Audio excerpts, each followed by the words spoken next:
가까스로 털고 일은 안방으로 향합니다. 다르시고. 약간 따뜻하게. 진짜 따뜻하다. 아니 근데 선생님 진짜 이 색깔을 너무 잘 쓰시는 것 같아요. 아, 여기 또 이 색깔 또 오묘한 노란색을 그러니까 쓰셨네요. 이게 되게 쓰기 정말 쉽지 오묘한 않은데 너무 노란색을 예쁘게 잘 쓰셨어요. 이 장은 원래 있던. 아, 저희가 조금 자부심을 갖고 네. 있는 게 대개는 집을 지어서 이사 가시면 거기에 맞게 가구를 다 바꾸시더라고요. 근데 너무 낭비 같았어요. 그래서 처음에 설계할 때도 가지고 있는 걸 다 그대로 쓰게 이렇게 사이즈를 맞춘 거예요. 이거 책장, 침대 뭐 이런 것들을 하나 소파까지 하나도 새로 안 아, 준비하게. 그 가구에 맞게 아예 예, 설계를. 예, 가구에 맞게 설계된 집 보신 적 있으세요? 이 집은 장롱에 맞춰 방 크기를 조절했고요. 침대 너비에 맞춘 창이며 서랍장 높이에 맞춘 창까지 아니 낭비하지 않겠다는 마음이 고스란히 전해집니다. 어디서도 번쩍이는 새 가구를 찾아볼 수 없는지. 그런데 오히려 삶의 나이테가 새겨진 가구들이 이 집을 더 빛나게 하는 것 같네요.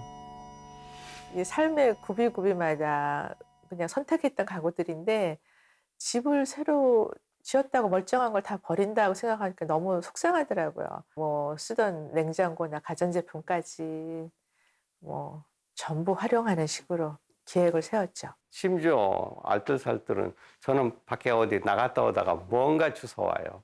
그냥 오는 일이 거의 없어요. 그 쓰레기장을 지나다 보면은 쓸만한 것들이 나와 있어요, 사실은. 그래서 그 PD님 바로 옆에 있는 그 바나나 걸어놓는 거 있죠. 그것도 거기서 주워온 거예요.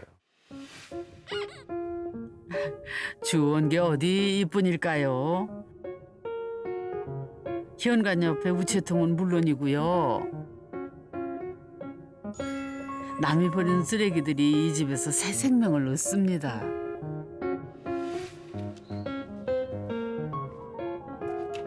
그러고 보니 이 집이 패시브 하우스인 진짜 이유는 두 분의 패시브한 삶이 담긴 집이어서가 아닐까 싶은데요.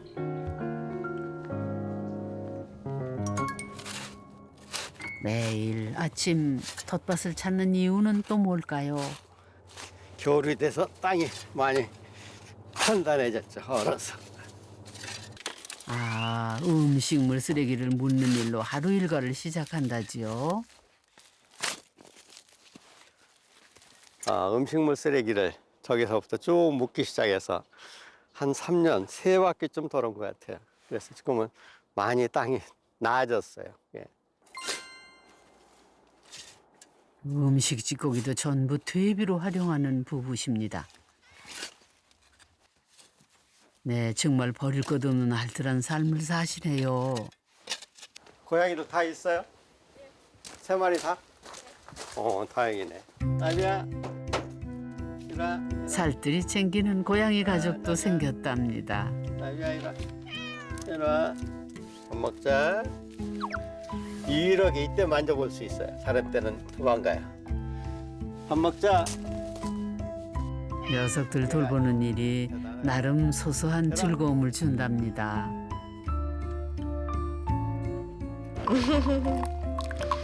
차 한잔 하세요. 오늘 날이 좋을 것 같은데. 해가 뜨고. 당수항 20%래. 그래요? 그럼 눈 올라네, 여기는. 혜나한테 내가 저기 눈 오면은 눈사람 만들어준다고 약속을 했거든. 그래서 눈이 한번 팡팡 왔으면 좋겠어요. 자연과 더불어 아내와 함께하는 인생의 황혼. 더 바랄 것 없는 하루하루를 살아갑니다. 안 내려가고 안 올라오고.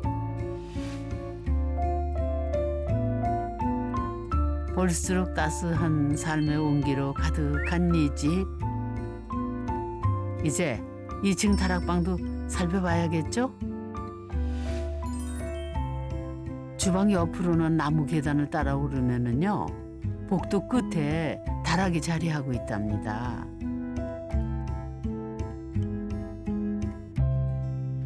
아, 여기가 이렇게 그렇게 낮지 않은데요? 그러니까요. 제가 키가 작아서 그런지 아무 문제가 없어요, 생활에. 그러니까 침대에서 깰 때가 네. 제일 문제예요. 네. 보시면 아, 선생님 여기가 작업. 여기가 바로 아내가 바느질을 하는 작업실이라죠. 이 작업을 다 여기서 하시나 봐요. 아, 여기 분위기, 천창이 천장 있고. 두 개가 여기. 있고. 아, 여기 어. 침대가 있네. 아, 이 방 좋다. 야, 이 집의 숨은 보석 같은 공간입니다. 하늘을 볼 수 있는 천창까지 이런 낭만이 또 있을까요? 여기는 할아버지 집에 놀러 온 손녀를 위한 사랑방이랍니다. 여기 애들이 되게 탐낼 것 같은데. 이 애들이 집이. 좋아할 것 같은데요. 아니 근데 이 보니까 천창에 이렇게 누워 있으면 딱 별이 보이는 자리에 이제 천창을 딱 그러네. 만지는. 이렇게 딱 보이겠다. 이게 되게 단순한 것 같지만 시야나 이런 게. 근데 저 두께를 보세요. 네. 저 굉장히 두꺼운 거에 저걸 해놨으니까 안 뚫었어야 오를 것 같아요. 저렇게 두꺼운 지붕에. 아, 그러니까 이 지붕의 두께를 볼 수가 있군요, 여기서. 그럼요. 네. 예. 이게- 지붕의 두께만. 와, 한 80. 근데 만약에 이게 없으면 네. 얼마나 컴컴하겠어요. 말도 안 되지 않아요. 그렇죠. 그러니까 저는 좋은데. 밝고 좋은데. 저는 밝죠, 좋은데. 이게. 저는- 아니 그래도 네. 집이 이렇게 약간 이런 의외성이 네. 있는 게 이제 창이 이렇게 그 벽에 난 창만으로는 조금 어두웠을 것 같아요. 그러니까는 실질적으로도 이 다락이 다른 집에 비해서 길고 꽤 넓은 편이라서 창이 더 있는 게 맞는 것 같아요. 일단 집을 위해 집의 어떤 여러 가지 공기 순환 이런 걸 위해서도. 예. 아니 그리고 기분이 좋잖아요. 그리고 집 짓는 사람들의 제일 로망이 뭔지 아세요, 선생님? 대부분의 사람들이 정말 가장 원하는 게 다락하고 천창이거든요. 맞아요. 로망을 다 이루신 거죠, 웬만한 그러네, 사람들의. 그러네. 예. 그냥 하늘 푼 거죠. 하늘을 봐서 부끄러움이 없는 사람들 얘기죠. 끝까지 웃음을 안겨준 참으로 즐거운 집 구경이었습니다. 삶의 철학은 진지하지만 늘 유쾌함을 잃지 않는 그 모습이 이 집만큼이나 매력적이네요. 그런 두 분과 못다한 얘기를 좀 더 나눠봐야겠습니다. 처음부터 어떤 이 집을 지으시려고 마음 먹을 때 패시브 하우스를 해야겠다 마음을 먹으신. 처음에는 아니죠. 네, 처음에는 처음에는 아니고요. 그냥 간단한 집을, 조그만 집을 네. 짓겠다 이렇게 했는데 처음에 패시브 얘기를 딱 들었을 때 아우 너무 저는 이렇게 신선한 충격을 받았던 게 저희가 이렇게 쭉 살아오던 가치관하고 너무 맞아가지고 저희는 어릴 때 이제 부모님들한테도 전기 한 등이라도 아껴라, 물 한 방울 아껴라, 뭐 쌀 한 톨 아껴라 막 이렇게 그런 가치관을 너무 많이 이렇게 가지고 있었기 때문에 그런 건축 방식이 있다는 걸 딱 들으면서 이런 게 있는데 왜 사람들이 더 이걸 안 하나. 저 같은 경우에는 이런 패시브 하우스가 이런 기계로 돌아간다는 것 자체를 굉장히 되게 싫어했거든요. 그래서 선생님네 이렇게 와서 보니까 이를테면 이제 그런 좀 알게 된 것들이 좀 있어요. 선생님네 그 패시브의 개념과 우리가 생각하고 있는 그 자연주의적인 거하고 약간 접목을 해도 괜찮겠다 이런 오늘 좀 그런 생각을 좀 하게 됐습니다. 패시브 하우스라는 게 사실은 이 집의 형식이 중요한 게 아니고 선생님 아까 처음에 말씀하신 것처럼 이 개념이 너무 좋아서 선택하셨다고 했잖아요. 그러니까 사실은 삶의 그 형식이 패시브인 게 더 네, 그렇죠. 중요한 것 같아요. 전체적으로. 마음을 그렇게 생각하고. 쓰시는 게. 자연을 아끼는 마음으로 지은 패시브 하우스. 그리고 그곳에서 작은 것 하나 낭비하지 않는 패시브한 삶을 사는 이들. 결국 자연의 하나인 우리들의 집에 대해 돌아보게 하네요. 건축은 결국 땅에 짓는 거고 땅이라는 건 결국 이제 우리 사람이 살고 있는 환경 자체니까.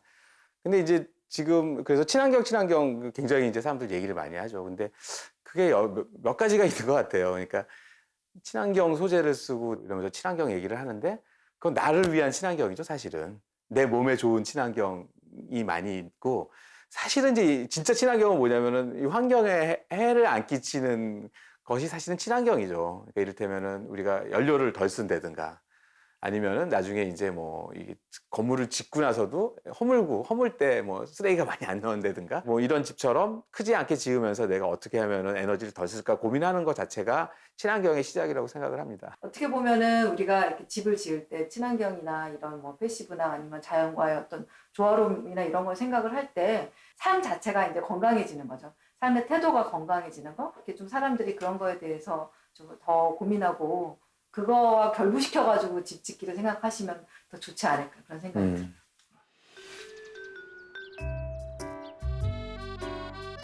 어느덧 숲속 작은 집에서 자연의 기대 살아온 지 6년. 은퇴 후의 쓸쓸함은 느낄 새도 없었답니다. 하늘과 맞닿은 다락은 취미 생활을 하기에 안성맞춤. 아내는 옷을 짓고 그놈의 남편은 글을 짓습니다. 작은 집이 주는 행복은 생각보다 크다네요.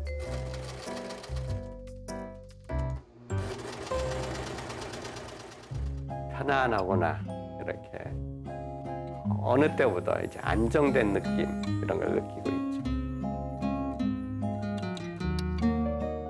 자연을 닮은 집에서 자연의 흐름에 맞춰진 일상. 초록이 무성한 여름은 가장 바쁜 한철입니다.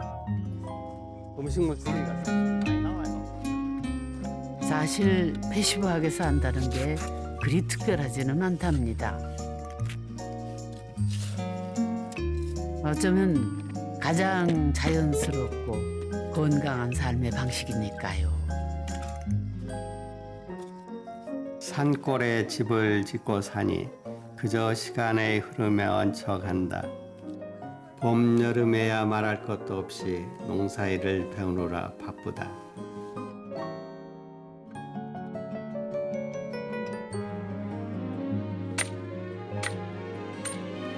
늦가을이 돼서야 페치카에 불을 지피며 여유를 즐긴다.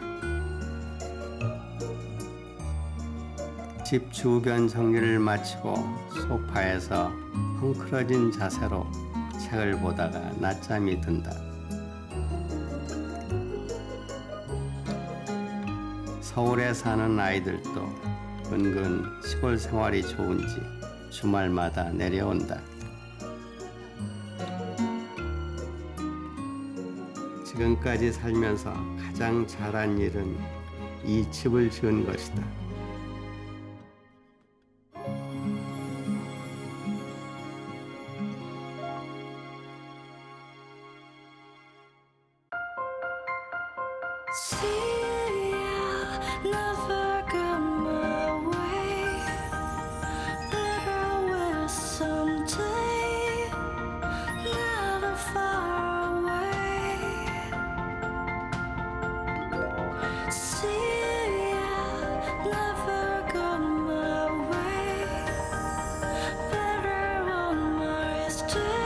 강가에 사는 사람들의 가장 큰 특징 중에 하나가 물에 대한 생각이 아마 클 거예요. 풍경들이 좋거든요. 풍요롭고 넉넉하게 살고 있는 그런 곳일 거라는 생각은 들어요.